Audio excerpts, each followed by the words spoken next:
नमस्कार, बक्षीस किचनमध्ये तुम्हा सगळ्यांचं सहर्ष स्वागत आहे। आता आज जी रेसिपी मी दाखवणार आहे ती आहे कुरड्याची मसाला रस्सा भाजी। त्यासाठी आपण 3-4 कुरड्या घेतलेल्या आहेत।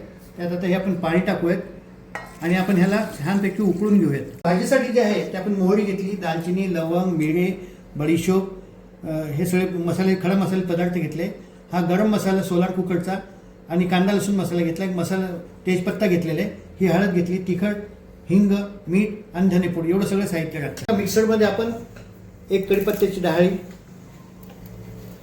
2 मिडियम साईजचे कांदे कापून घेतले, 2 मिडियम साईजचे टमाटे घेतले, ते घेऊन थोडीशी कोथिंबीर टाकायची, एक मसाला पान आहे ते घेतलेले,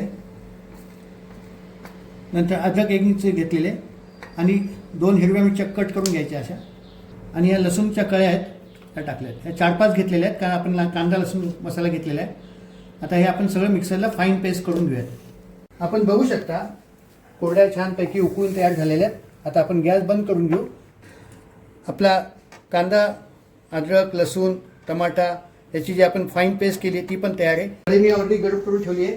आपण आता गॅस पेटवून घेऊ। तुम्हाला जर जास्त तरी लागत असेल तर मी जास्त तेल टाकायचं। मी 2 चमचे तेल घेतलेले आहे। तेल चांगलं तापलं आहे। आपण पावर लहान करून घेऊ। मोहरी टाकू सगळ्यात पहिले, पण लागेल आपल्याला खडा मसाला टाकायचा आहे। तर ही आपण जी फाईन पेस्ट करून घेतली ना ती फाईन पेस्ट त्यात टाकून ठेवू। तेजपत्ता टाकायचा आहे तर तोही टाकून देऊ।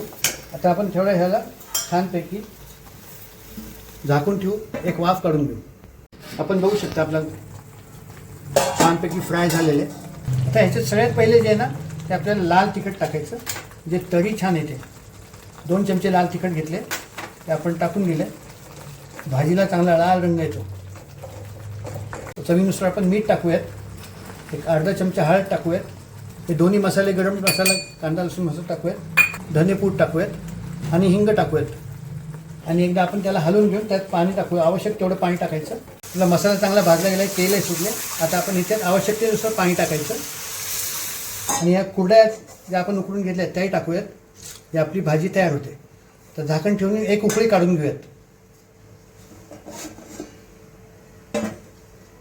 आपण बघू शकता आपली कुरड्याची मसाला रस्सा भाजी छानपैकी तयार झाली आहे। आता ही आपण गॅस बंद करून घेऊ। तुम्हाला मी सर्विंग बाउलमध्ये काढून दाखवतो। आपण बघू शकता आपली कुरड्याची मसाला रस्सा भाजी छानपैकी तयार झाली। तेव्हा कुरड्या किती छान शिजल्यात, खूप मस्त लागते ही भाजी। आपल्याकडे जर उन्हाळ्यात सुट्टीत आंब्याचा रस केला असेल, कुरड्या असतील तर तुम्ही करून पहा। माझी जर काही रेसिपी तर आपल्याला आवडली असेल जरूर लाईक करा, शेअर करा आणि आतापर्यंत जर का आपण माझ्या चॅनल सामील झाला असाल जरूर सामील व्हा। माझ्या चॅनलला सबस्क्राईब करा। धन्यवाद।